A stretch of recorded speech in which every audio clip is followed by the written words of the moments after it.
So the drainage in the farm, it works pretty much the same in the summer and also in the spring. The difference being that in the spring you can't see the ground, so you can't see where anything is, and you struggle to see the ground levels and things a lot more. And also, in effect, we have 7 months of rain all within a couple of weeks, so it's a lot of water. So what I'm going to explain to you today is where the water drains off, which direction we want to encourage it to go in, and where we don't want to encourage it to go. So left-hand cages is generally the worst area of cages. So, as if you look along the tops of the cages, it'll give you a good indication as to the ground level. So you'll see that that's the highest point, and then it kind of drops off towards there. But on the other side, it drops off in the opposite direction. And on this side of the farm, the lowest point is just by that tree there. So, as if you dig drains in front of all of these cages, all of the water flows down here and ends up around the area of this last cage. So we don't want to encourage any water to flow in this direction. So basically we move the water by digging drains in the snow and the ice, like we have done here. But as if we carry this along up to the end, that's just going to flood the last cage, which is always the wettest cage. One thing you do have to be aware of is all of our cages have a 600mm digging barrier made of plywood. There are gaps in the plywood that the water can pass through, but in general the plywood inhibits the flow of water quite a lot. So we have no dogs in this cage at the moment, which is good. Be a better place for keeping dogs. But as if you dig out the snow a little in this area, it at least gives the water somewhere to go a little bit. But what we really ideally should do is put a wooden floor in this last cage. Okay, so the left hand side view. So we've got trenches from these cages, and this is a bit of a trip hazard here, but of course we don't want to take them down under these cages because it's going to end up on that end corner cage, which we don't want. But that goes to here. We've got gaps in the plywood in that corner, we've got Drax, and we've got Diablo. Okay, so yeah, these two cages get quite bad, and the best place to drain them from is the back corner. So no dogs in here at the moment, which is good because this is quite a bad cage for getting wet. So we need to dig this corner out quite a lot more.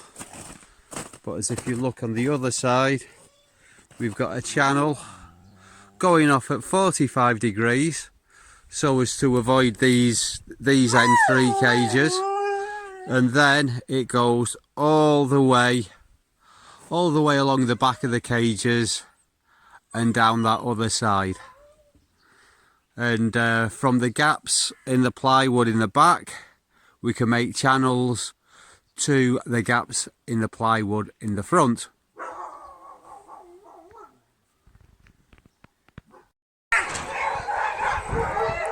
Okay, so what we've got here, from a gap in the plywood at the back, we've got a drain going through the cage, and at the front side where there's a gap in the plywood, there's usually a couple of stones either side to keep the earth out of the hole.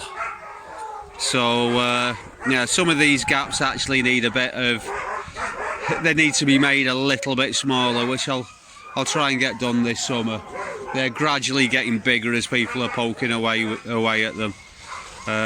Which, yeah, don't be tempted to make new holes or make them any bigger, because if you damage the plywood, it's going to let more water in. It's going to rot the plywood away.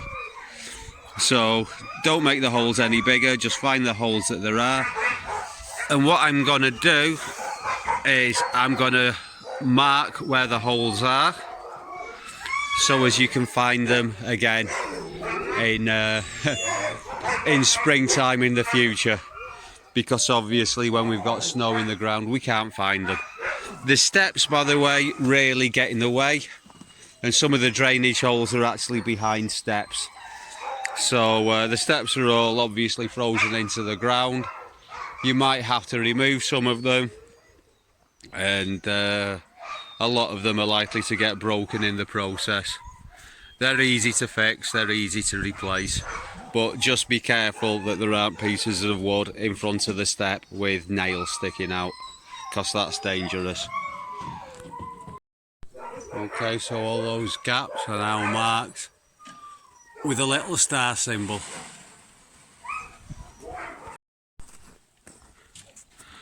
Okay, so from left-hand cages we've got two spots where the water crosses the path. So one is just here, and what we've done, we've buried some PVC pipes, and that means we can still drive sleighs over until the snow's all gone. But the pipes ideally want to be 90 degrees from the path. The reason being that they're not very long, and as if you put them in at a funky angle, then they actually don't cover very much of the path. The other area is over here, between the sleigh shelter and the tool shed. So we've got another pipe in there, and yeah, you can dig multiple trenches in this area to let the water pass. This one obviously wants connecting up with there. So the thing to be careful with here is every spring what people want to do to save digging over there is they dig into here, and what happens is this area here in front of the harness shed fills up with water, and then if it freezes it becomes really slippery. So we want to try and avoid getting the water in this space here and keep it channeled over there, and it should run off in that direction.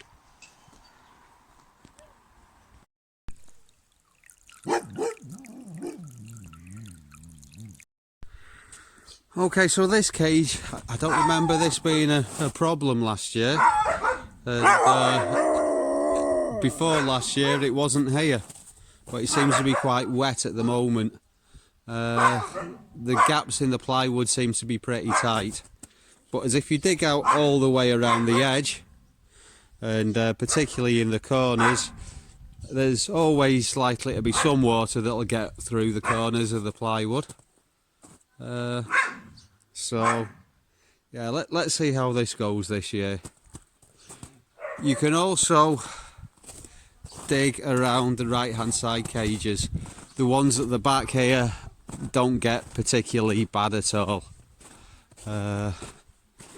These ones can get a bit muddy, so another channel in front there and along the side here, and going to over here where it crosses the path, which I'll show you in a bit more detail later.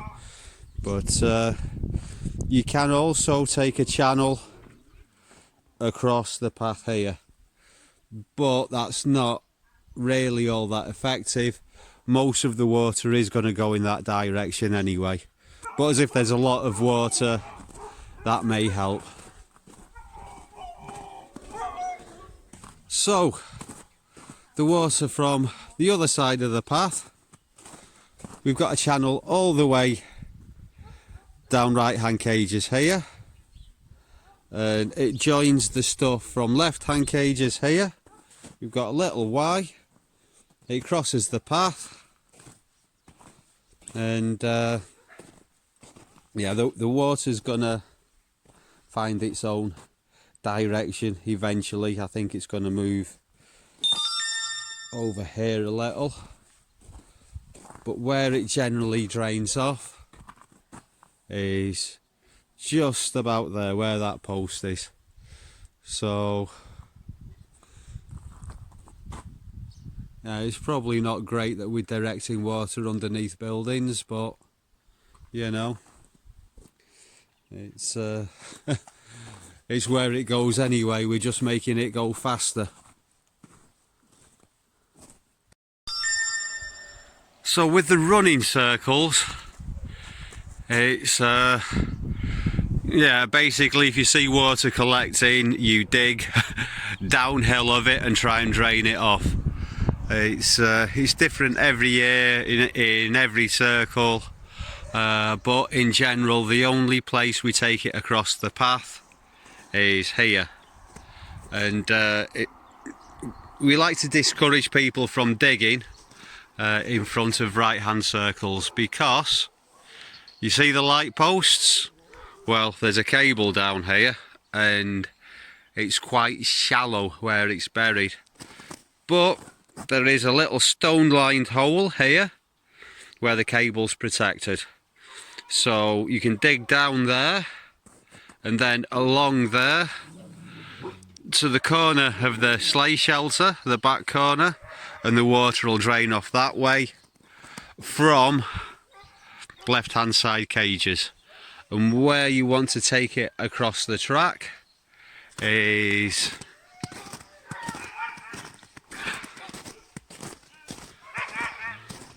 from this running circle here. This tends to be one of the worst. This is Yoda's running circle where we've got Buddy right now. Focus, go on. Okay, so we tend to get water, a lot of water in this area.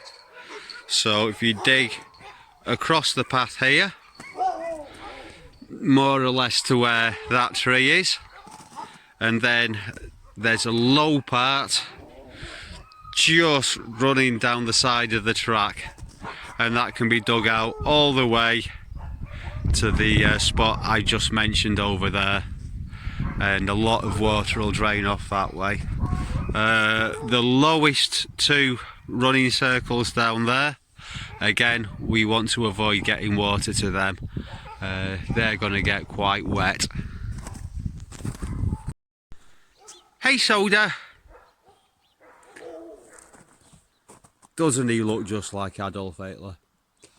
Okay, so this cage can be the worst cage on the farm, as if it's not dealt with properly, but it is the easiest cage to deal with. All you need to do, I'll take you down the back, is dig all of the snow out around the back and dig a little trench going off in that direction. Oh, let's take a closer look. So I dug this out a few weeks ago and it's got snowed on since, but yeah, we've got a trench going in the back of the two cages and then another one going off downhill in that direction. And the digging barrier here, it's bits of old plywood. We didn't use anything new in the ground here, and there are some really big gaps, particularly in this corner here. So obviously another thing that needs doing is when everybody's pooping in the morning, just as part of in between snow work and groundwork, where you see water's collecting, just chip away a bit of a channel to the nearest drainage point. It's really quite easy to deal with this cage. and also the snow back here is really soft, whereas in all the other areas where we're digging around cages it's really hard.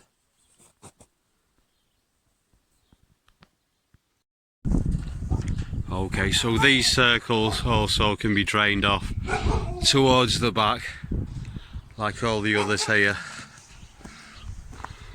Also this little area by the gate can be drained off across here in that direction as well. But where we tend to have issues is the back two cages here, which are two of the easiest cages to drain. You just need to dig drainage channels to well, to that corner here, and because this area is much lower it drains away quite nicely. Oi. Jesus, this is slippery. And yeah, we can also have another channel going through here from this corner.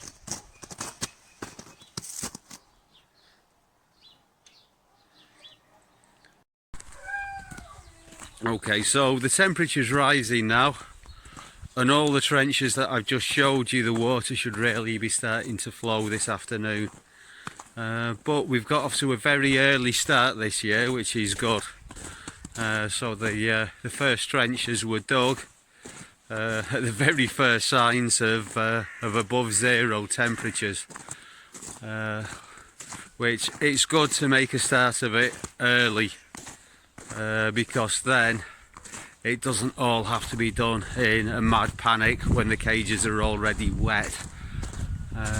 Obviously this year we've had a big luxury in that we've had the coronavirus and we've had no clients, but it is good to make a start on some of the trenches, but keeping trip hazards to a minimum, of course, but it's good to make an early start. And yeah, also we shouldn't really have any significant problems this year because there's been hardly any snow this winter, but yeah, it's a big problem, but it is fairly easily solved. But it takes work, it takes quite a lot of digging. Right, that's it.